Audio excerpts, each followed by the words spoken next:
Hello, magandang araw sa inyong lahat. Welcome sa ating palitunto ng Pinoy Healthy Lifestyle. So, ang topic ko ngayon po ay ito po yung misunderstanding yung about sa vertigo at sa tinnitus. Yung iba kasi hindi nila alam mga warning signs na yan sa katawan natin na may mas worse pa na mangyari sa iyo. So yan ay topic ko. Tsaka ano ba yung mga nag-cause niyan? Kasi yung karaniwang concern sa mga ibang yung lalo na yung sa tinnitus, yung nila, yung sa tainga nila, yun napi-feel nila or may mga naririnig sila, yung iba may pain naman silang nararamdaman, pero yung sa kanila yung may tunog, mga ganyan, o yung sabi niya parang helicopter, yung iba para ding pumupukpok na naririnig yan, may mga nagbabazz, ganyan, roar, click, o sa ano pa yung mga naririnig nila, yun yung sa tinnitus. Actually, yung iba hindi nila alam na tinnitus yan. Ang lang nila, problema sa tenga, ganyan, naririnig. So, kaya ipapaliwanag ko yan. Pati rin yung itong sa vertigo. Kasi, yung sa isang topic ko na episode ko yung sasakit po ng ulo, pero ang topic ko doon ay yung dun sa yung kulang ng tulog at saka naligo, yan, pagka umaga niligo, maraming mga dahilan, tsaka at the same time na short yung oxygen ng brain, lalo na po kung nalamigan, yun po yung pinaka-main doon sa isang topic ko. Pero sa isa sa napansin ko, ang dami pong comments na related na sumasakit yung ulo nila na hindi naman sila high blood. Yung iba siguro kulang din sa tulog, pero yung punto nila masakit talaga yung ulo nila, nahihilo, actually vertigo na yun, lalo na kung umiikot na yung paningin mo. Yung iba din naman siguro, yung iba kulang din sa potassium or nag-low yung BP nila, pwede rin yun na magsakit yung ulo mo. Pero yung sa vertigo kasi iba din yan. I-explain ko yan kasi yung iba, hindi nila ma-explain, or yung iba nagpunta na sa doktor, may mga reseta na same pa rin, nakaka-experience pa rin sila ng ganun. Ito yung vertigo. What is vertigo? Yung vertigo ay symptom ng kondisyon. Kaya nga sinasabi ko, symptom lang ito ng kondisyon mismo. May worse pa na maaring mangyayari sa'yo if hindi mo yan tinitreat yung vertigo mo or yung tinnitus mo. So, yan, symptom lang yan yung vertigo, ito yung vertigo, yung sensation mo na mararamdaman mo, yung paligid mo ay parang umiikot, or yung iba ang sabi parang yung bahay nila parang palapit sa kanya, parang salasing yun. Yan, yung kondisyon nitong vertigo ay yun po yung nagmo-move or parang nag-i-spin, umiikot yung paligid mo, or ikaw yung parang umiikot, yung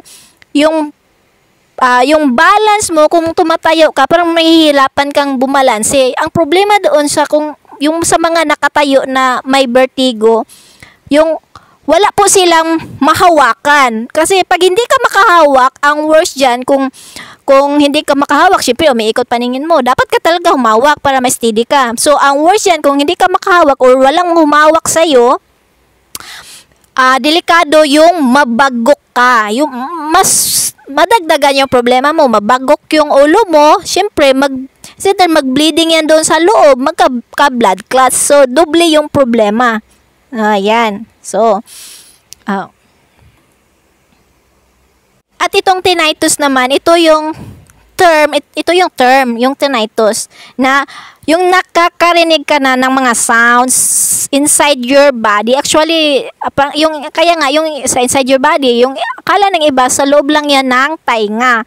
So, kahit sa research ko, hindi ako kumbinsido. Yung sa tinnitus na sinasabi nila, ay may problema ka doon sa loob ng tainga mo. Pero actually, yung sounds na naririnig mo, yung ringing, yung buzzing, yung parang may pumupukpok dyan ng martilyo, nag-grinding, yan, may or nagro-roaring, nag-click-click, ganyan. Kung ano-ano ibang sounds, iba yung parang sabi ko kanina, parang may helicopter, o parang hangin, ganyan yung naririnig nila.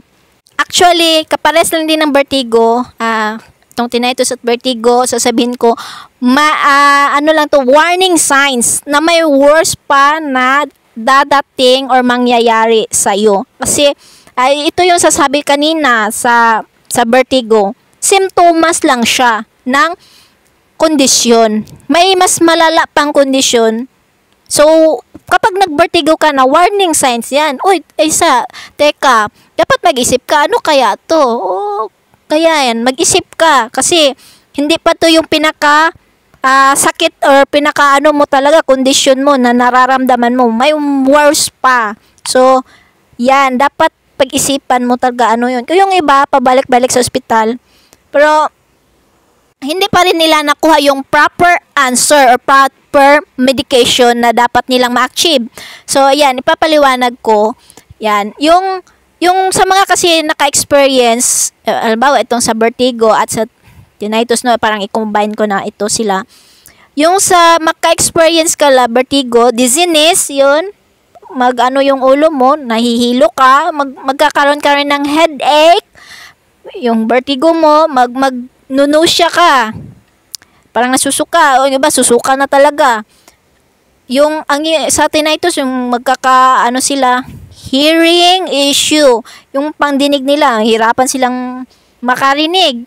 Lalo na kung yung may mga ringing na naririnig, yung nagtitinnitus sila, yung sabi ko kanina, mga roaring, mga humming, parang martilyo naririnig, click-click, or roar, ganyan, mga naririnig. So, annoying po yan, lalo na sa mga, karaniwan din po nito, yung nakaka-experience 40, kung 60 pataas, yun po sila karaniwang nakaka-experience. So, ipapaliwanag ko bakit nagkakaroon ng misunderstanding. Kasi, yung issue din kasi ng sa vertigo at itong sa tinnitus, yung sa balance problem, no, na nahihirapan din silang tumayo.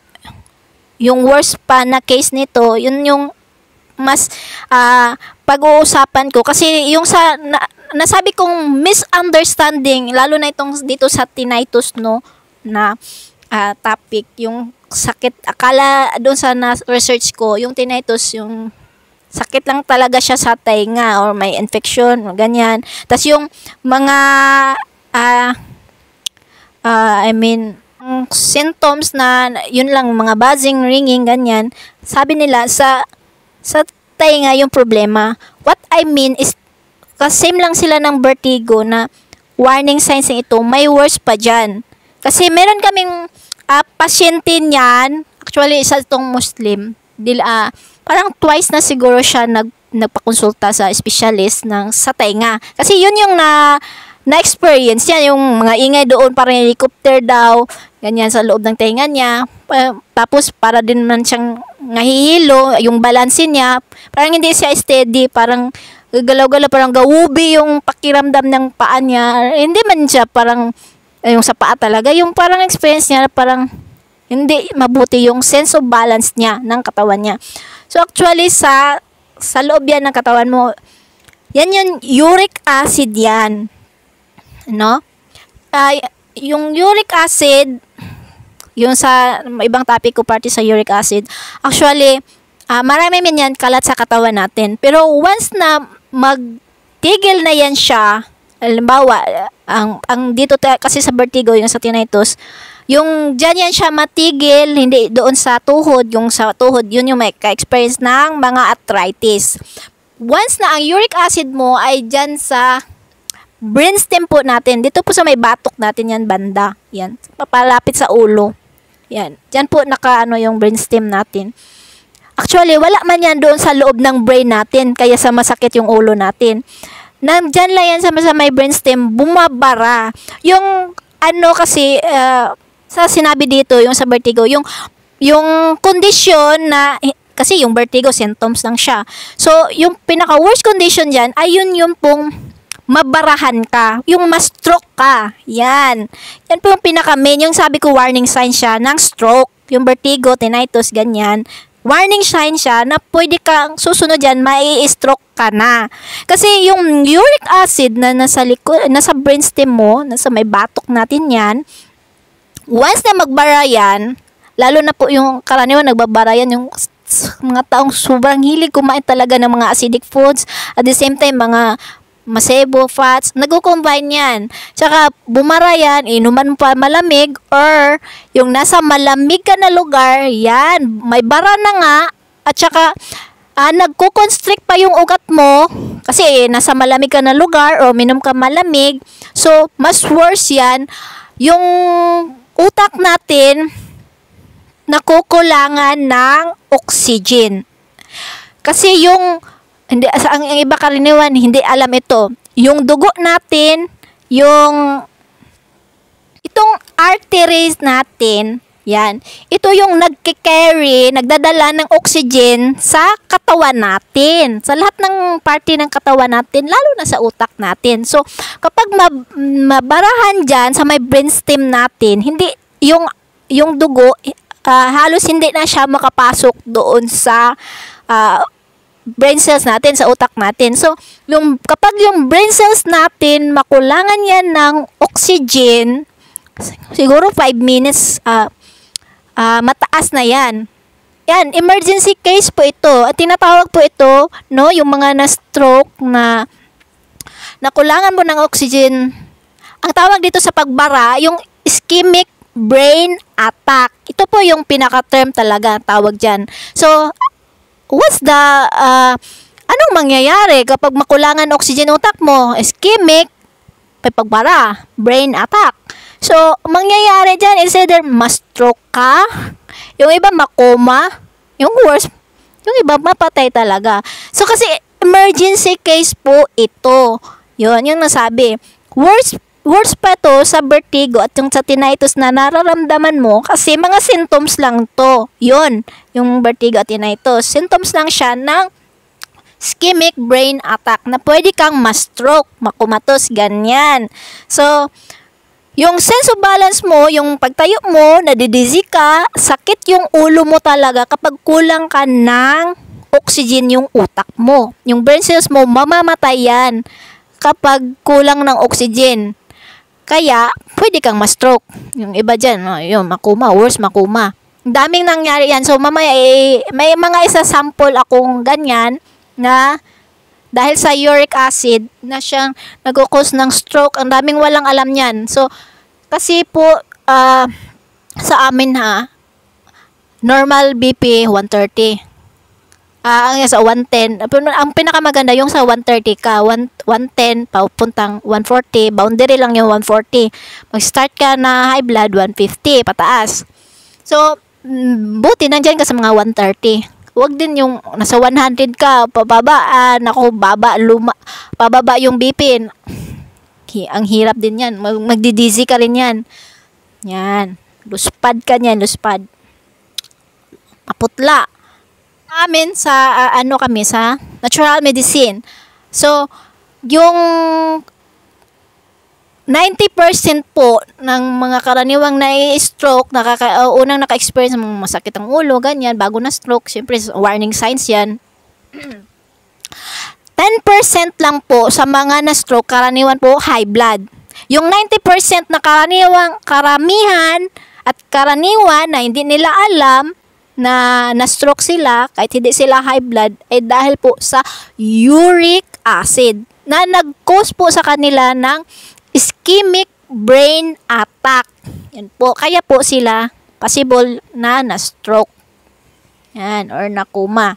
Ninyo, yung vertigo at tinnitus, warning signs lang siya, symptoms ng kondisyon, yan, na next ay maaari kang ma-stroke. Yun yung sa stroke yung next, yung mag-ischemic attack ka. Ischemic yung pagbara. Yun yung delikado. Kasi kung yung uric acid mo, nasa brainstem yan, kahit i-CT scan yan, hindi na yan makita. kasi bumara na yan doon. Yung makita pa yung uric acid, if hindi pa yan siya nagbara, dumadalo yan sa dugo natin. Sa bloodstream natin. So, pagkuhaan ka ng dugo, i-check yun. Kung marami kang uric acid na nasa dugo mo pa, dumadaloy pa, gumagalaw pa yan, ma-check yan doon sa dugo. Makita pa yan. Pero, if nagbara na, halimbawa, nasa tuhod mo na, baywang, mga ganyan, kung saan parte ng katawan, doon yan siya nagbara, doon na yan siya. Hindi yan gagalaw na, stuck na yan doon eh. So, yung dapat gawin talaga, para maibsan yan, although para doon sa na topic ko yung arthritis. So, maraming way na maibsan yung pain, lalo na yung steaming bath.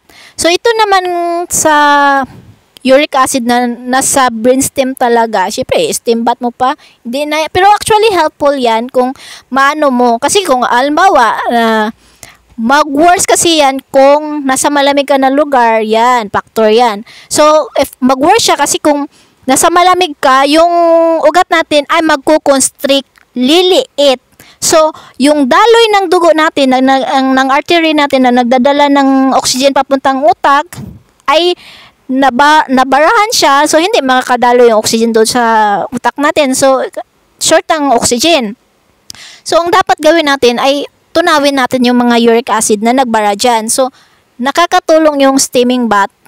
Kasi yung iba, worse nandyan na, natumba na. Pa kung nahihilo ka pa, ganyan, may mga way ka pa nga magawa. Kasi yung nagwa-warning signs na sa katawan nila, yung nabibertigo, nagtinnitus, wala pa rin pinapansin. Or iba, nagpapacheck up naman sila. Pero iba yung gamutan. Siyempre, pag yan, drugs, yan. May mention ako mamaya, for example niya, na-stroke pa siya.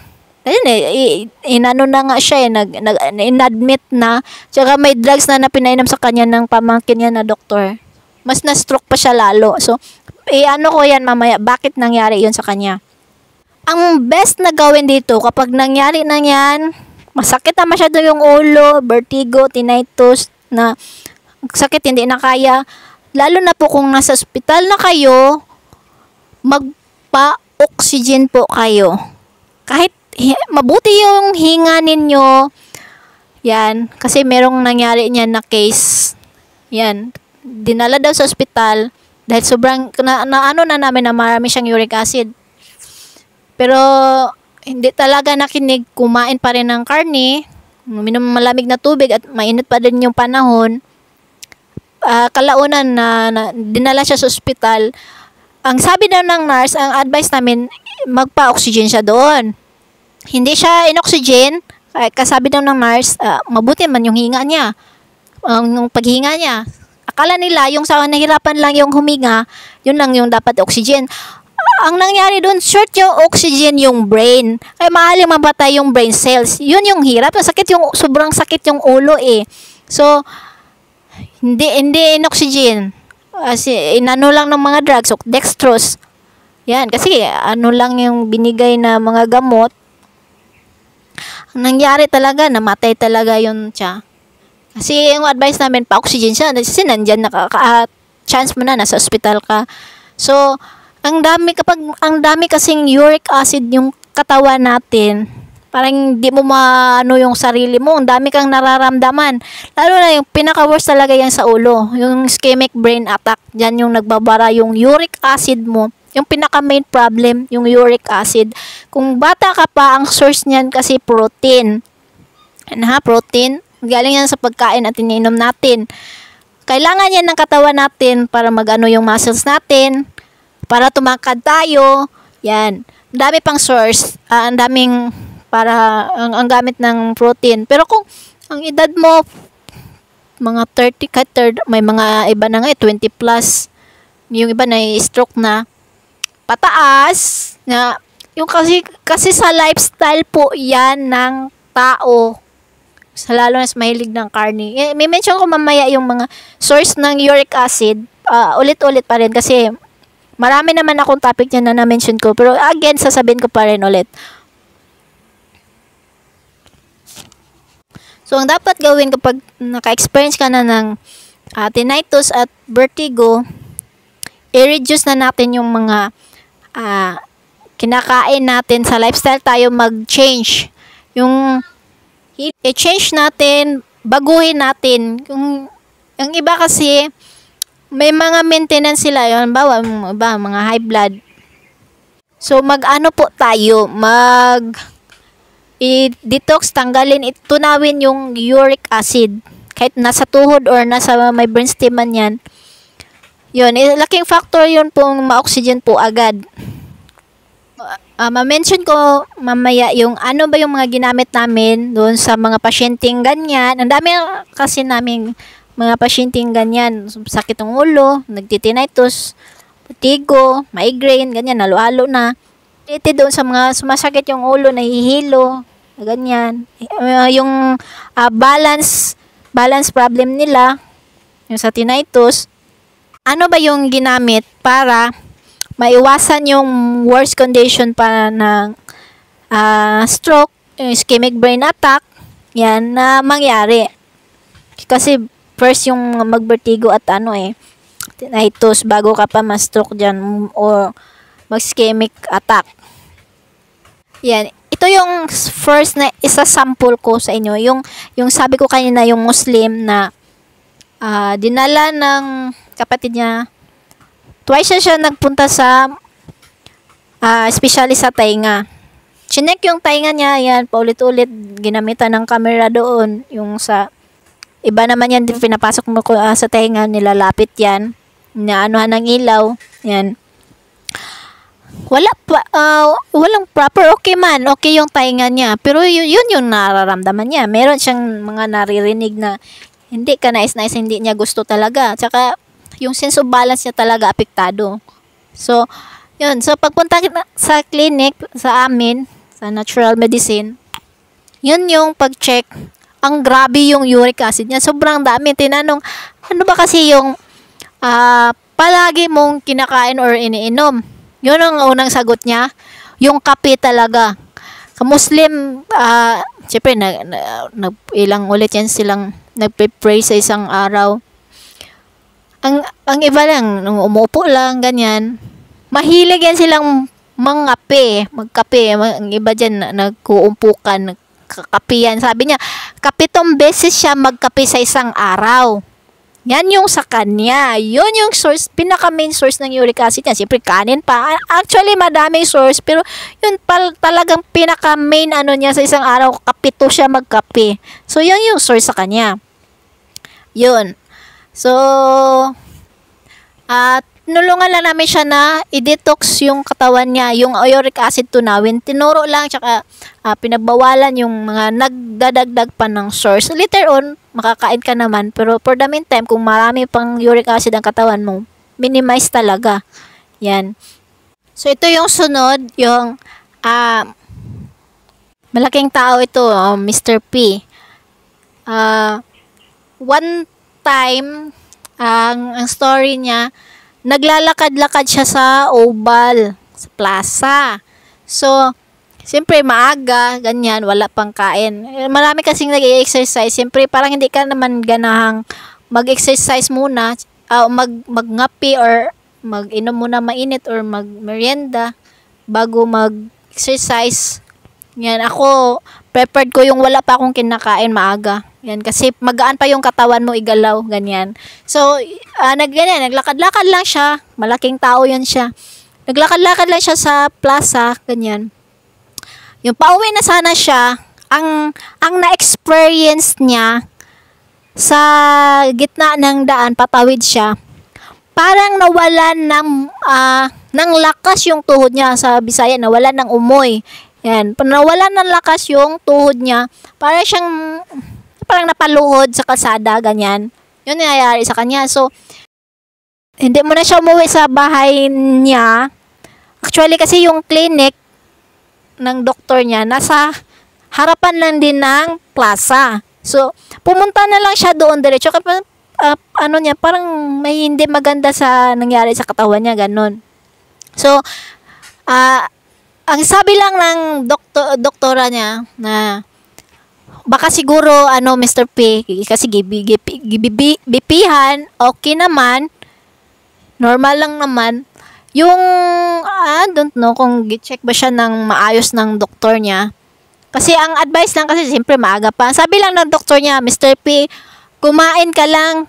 Kasi napagod ka lang, pahinga, kumain, ganyan. Yun lang ang advice ng doktor niya. Siyempre akala ng doktor, baka hypoglycemia, kulang, wala kang kain, ganyan. Nawalan ka lang ng lakas, ganyan. So, yun, umuwi. Alam mo nangyari sa kanya, pagka gabi, na-stroke siya. Yan, maraming mga case ganyan. Parang na-ignore lang. Tapos yun pala, yung warning signs na na-ignore na siya, na ano niya na eh. Pero yung sabi lang doktor niya, okay lang yan, kain it, magpahinga ka lang. Yun, worse na pala yun. Ang next kasunod, yun na-stroke na siya pagkagabi. So, nalaman namin yun. Yun yung story niya. So, ginamot. So, mamaya sabihin ko yung ano ba yung ininom nila. So, ito pang pangatlo, isa itong barangay captain. Yung nasa simbahan sila, yan, nagkakanta. Nag-practice sila kanta. Matanda na to, hindi na to mga youth. Ano sila po? Couples of Christ, mga ganyan. Yan, nag-practice sa simbahan. Nagtaka yung mga tao. Yung sabi ng mga tao, yung bunganga mo, yung mukha niya, nagpunta sa gilid, na tawag dyan. Stroke yung bunganga niya. So, nagtagilid yun. Ngipin, bunganga na tagilid. So, kasi bago yan siya alis sa bahay, nagbi-BP yan siya. BP niya 140. At which is boundary. Yan. Yung nakadrive pa siya, punta siya sa ospital. Ang sabi, nandun yung pamangkin niya na doktor. Ang sabi ng pamangkin niya na doktor, yan, pag BP kasi, 140 lang pa din. Ganun pa din. Boundary lang. Wala man nagtaas. Kasi araw-araw nag-BP, araw-araw din niya nag-maintain ng controller. So, yan. Ang nangyari sa kanya, sabi ng pamangkin niyang doktor, Cho, magpa-admit ka na lang. Yan, yun ang sabi pamangkin niya. Ayan, i-administer siya ng drugs para sa BP, ganyan-ganyan, kung ano pa, dextrose, yan. Na-stroke pa rin siya, kahit sa hospital na siya. Kasi, isa to sa maling concept, no, talaga. Akala kasi nila, ang mag-trigger lang ng stroke ay yung high blood. Actually, hindi lang po high blood, acidic. Meron din mga case na point something lang, hindi, yung iba may tumor or may blood clot sa brain na yun siyang nag-ipit ng brain, kaya na stroke, ganyan, pwede rin yun, possible. Pero ang ano talaga, dahil doon sa uric, so 20% lang yung sa high blood, mga case. Yun yung nangyari sa kanya. Kasi, dinagdagan yung administer, siguro kung di-oxygen yun siya, mas na ginhawaan pa yun siya. Pero hindi kasi normal lang mo yung breathing. Sa kanila kasi, ini-oxygen lang kung mahirap ang huminga. Yan. So, yung case sa kanya, siyempre, dinagdagan yan maraming drugs is either doon sa, oral or pati din sa dextrose, baka may nilagay pagka na-stroke pa rin siya. Kasi, ang sa mga hindi po nakakalam, kaya kami, nagpapainom lang kami ng, siyempre, ang iba, magtanong man talaga, safe ba yung herbal sa drugs na mini-maintain nila? Safe naman. Depende kayo yung ano yung iniinom mo. Yung drugs na binibigay para sa mga high blood, ganyan, yun sa kanya, siyempre, madami na. Acidic na siya, at dinagdagan pa ng drugs. Ang sa mga hindi nakakalam, yung mga drugs po na iniinom ninyo ay acidic din po yan at the same time. Wala pang kasali yung side effect niyan. Acidic din po yan. Yun. So, yung acid niya mas nadagdagan. Kaya, yun, na-stroke talaga siya. Kahit nasa hospital na siya. Nung nakauwi na siya, yung sa pag-check up namin, iba kasi yung paraan ng pag-check up namin. Yun, nalaman doon na grabe yung uric acid niya sa katawan. So, yun. Dapat tunawin yun, mag-detox ang katawan, i-enhance yung oxygenation ng katawan, yun yung kailangan ng brain para maiwasan ang stroke. Nagagamot pa rin kung na-stroke na, or dapat yung gawin natin before ka ma-stroke, agapan na natin. Kasi mas matatagalan tayo kung na-stroke na. Actually, makakaya pa naman, lalo na kung bago pa.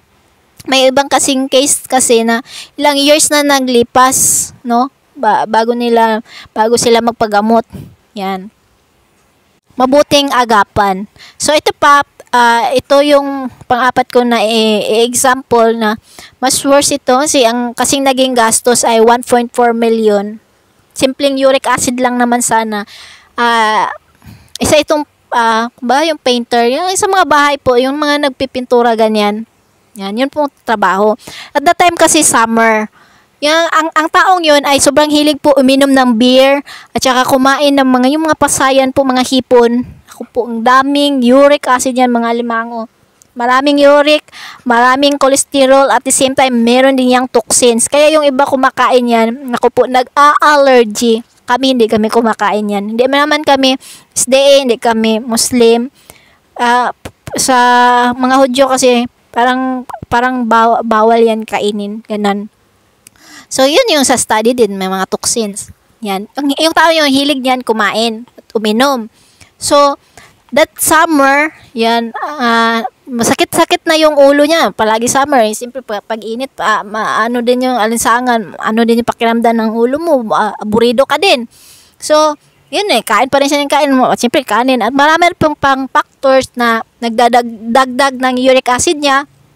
So, ang nangyari sige na sakit yung ulo niya, ang ginawa nila, naglalagay yung ice, binalot ng towel, yan, nilagay yung mga ice pack dyan sa batok. Ay naku po, yun po yung worst na wag dapat ninyong gawin. Kasi yun po, pinapakonstrict nyo po yung ugat doon banda sa may batok ninyo. So, hihina po yung blood flow, kaya lalong masushort ng oxygen yung utak. Kuha po ninyo. Wag po ninyong gawin yan na maglagay kayo ng ice pack sa batok.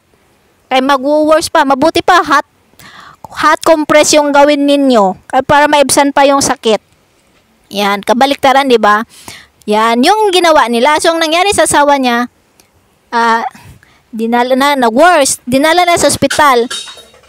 So, siyempre sa provincial lang, hospital lang naman, nirefer sila sa city, doctors.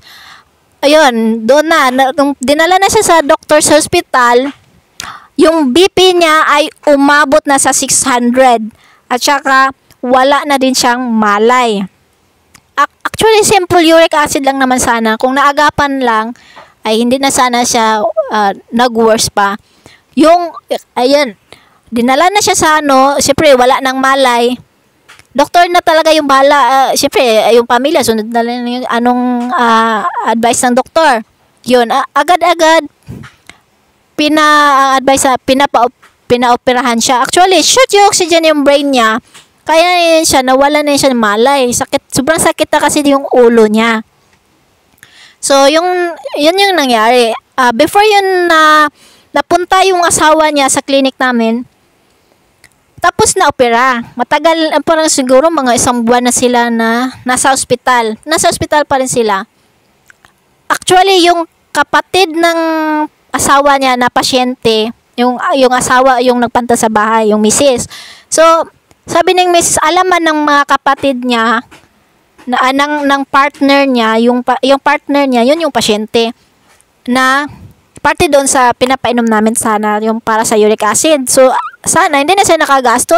Alam mo yung 1.4 million, saan mo yan hanapin?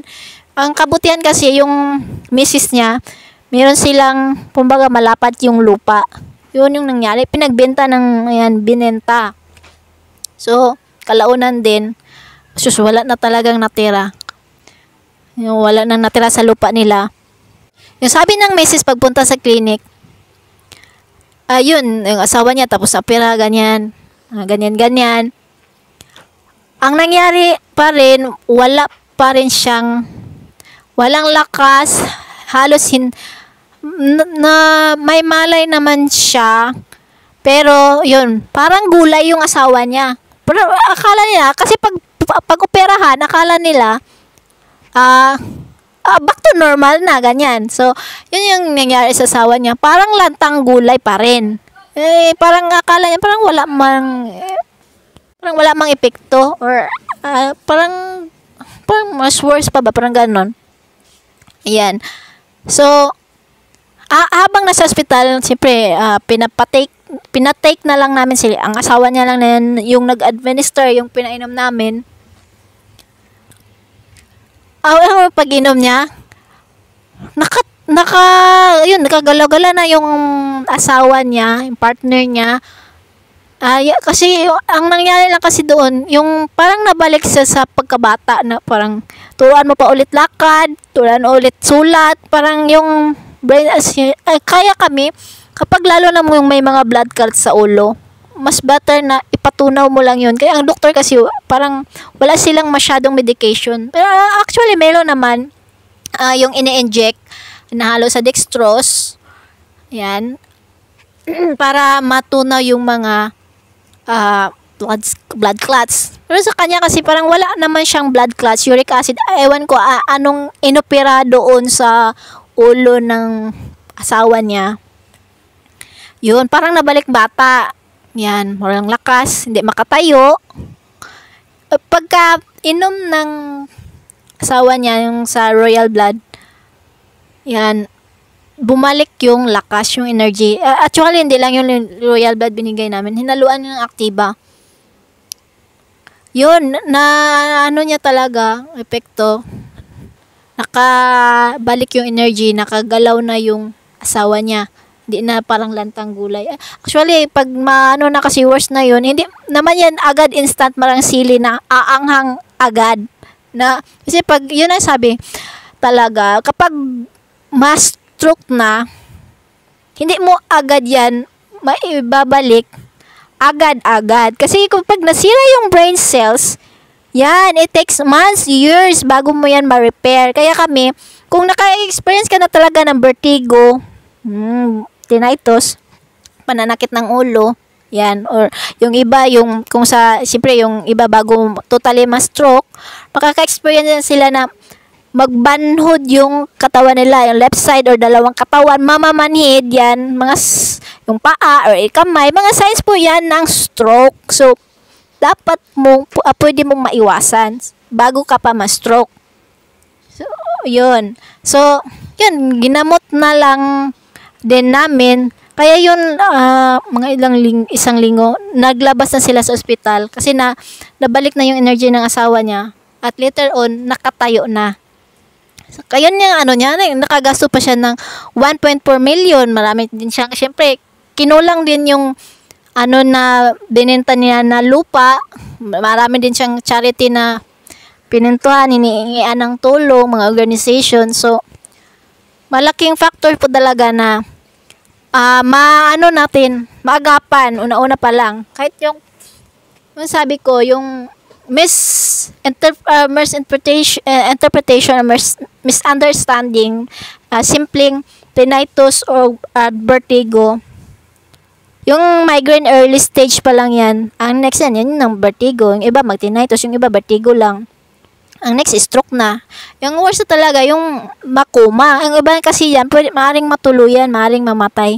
Dahil po na-short ng oxygen yung utak. Yung brain cells ma-damage, kaya ka ma-paralyze. Yan. Mahirap po yan i-repair, hindi po agad-agad. Pero better na, if na-stroke ka na, agad-agad, gamitan mo yan ng pantunaw. Gamutin mo agad. Huwag mo pa patagalin pa kasi pag tatagalin, mas matatagalan din. Yan, bago matatagalan magaling. So, better agapan agad. So, yan. Sana inintindihan nyo na yung bakit nagkakaroon ng misunderstanding or siguro ang dapat i-term ay yung sa mali yung pag-ano sa nararamdaman. Siguro, wrong conception or wrong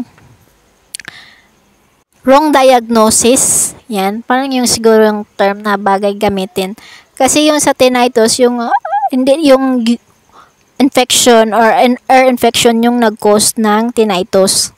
Yun, dahil yun sa uric acid. So, I hope na-gets ninyo. So, ang ginamit namin doon sa kanila, no, ay yung royal blood. Yun yung pinainom namin. Yung capsule yan siya. Para tunawin yung uric acid at cholesterol na nagbara dyan sa brainstem. Yan, kahit saan party pa man yan. Pero, kung doon talaga sa ischemic brain attack, yun po pinaka namin. Kasi at the same time, oxygen siya sa brain cells, yung royal blood. Yan. Yan, pag emergency case yung mga nangyayari, pinapainom namin yan, isang pack, 15 pieces. Kahit anak ko niyan, nilalamon na lang. Kasi wala siyang side effect. Ang daming good na maano mo kasi sa pangpalakas din yun siya at the same time ng immune system. Yun ang ginagamit namin. At saka, pinapaano din namin na yung mga nagkukos ng uric acid for the meantime, avoid mo muna or absent ka muna dyan. Ang mabuti mong kainin isda, gulay, prutas. Yan, yun yung mabuti mong iba mga vegetarian dyan. Ang laking tulong po yung pag mo ng gulay.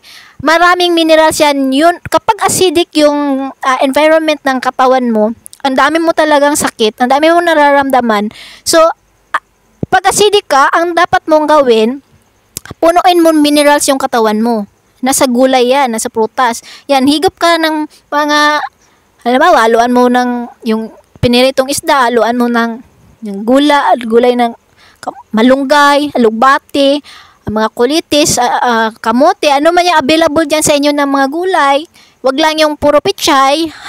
Maganda yung klase-klase. Lalo na po yung yung sabi ko rin yung sa tsaa, gawin ninyo yung paglaga po kayo ng paragis, yung ugat ng paragis, hugasan, ilaga ninyo. Inumin po ninyo palagi. Before pa po, kasi yung pag marami na yung uric, siyempre, daily by daily basis sa lifestyle mo, inom ka kape, soft drinks, mga acidic na pagkain, inumin. So, araw-araw yan naipon na bagtok yan sa term sa Bisaya na bagtok. So, tumigas na yan siya doon. So, gawin natin, i-reverse natin. Pulpugin natin yung mga nagbuo doon na uric. So, tunawin natin. Ang process din yan, hindi man din yan agad-agad. Dahan-dahan din yan, araw-araw. So, araw-araw ka rin laga nung tsaa, yung na paragis.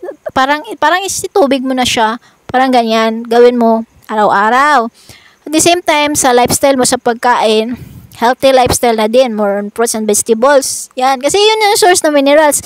Kontrahin natin yung uric, yun yung gawin. Kasi acidic ka, nag-i-invite ka ng sakit sa katawan mo. So, reverse natin, more on minerals, punuin natin katawan para maibsan at hindi na magsakit. Yung matigilan na rin yung pagdami ng uric acid. So, hindi ka na yan ma-stroke ka.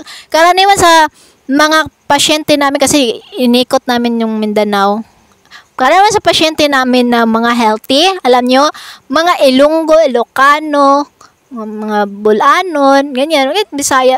Basta depende sa tao kasi yun sila ang yung baka kumbaga mahilig silang maggulay. Yun ba mga ginataan pa nga yan. Yun.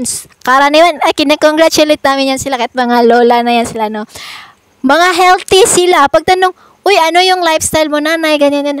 Uy, ang gulay talaga pinaka number 1 na kinakain nila. Yan. So, yan. Gawin niyo yun. Laga ng bila-bila, paragis, palagtiki yan silunggo, yan. Gawin niyo yung na-mention ko. Mag-message lang kayo kung, yan, siyempre mga case ganito, yun. Nagkukos ng sakit ng ulo, yung sa vertigo. Message kayo kung need ninyo yung royal blood kasi pang emergency talaga yan. Kami nagbabaon kami kasi mapunta. Kung may mga emergency kaming matulungan, ayan, pinapainom namin yan agad-agad. Para if ever sakit yung masyadong ulo, malayo ospital, pinapainom namin agad-agad yan. Sobrang dami kasi wala din siyang side effects. Mas mabilis yung result na mapigilan yung pagka-stroke. Kasi worse din yung talagang ma-stroke na, hindi na makatrabaho. Yung iba makoma, laging gasto pa sa ospital. Yung iba maaari po talagang mapatay. 5 minutes or more. Nako, emergency case po. Kung malapit kayo sa ospital, itakbo ninyo agad. Yan. Tulungan po ninyo kasi yung iba hindi pa alam ganyan. Kung malapit kayo, itakbo nyo na agad. Kailangan po ma-oxygenan yung brain cells, ganyan. Emergency case yan. So, I hope na may natutunan kayo about dito yung sa kaibahan ng tinnitus at vertigo at saka yung yung worst case scenario. So, I hope na-catch up ninyo. Mag-ingat po tayo palagi. Maging po tayo sa lifestyle po ng kinakain natin. Huwag po tayo doon sa lifestyle disease. At manalangin at manalig po tayo sa Poong May Kapal. To God be the glory.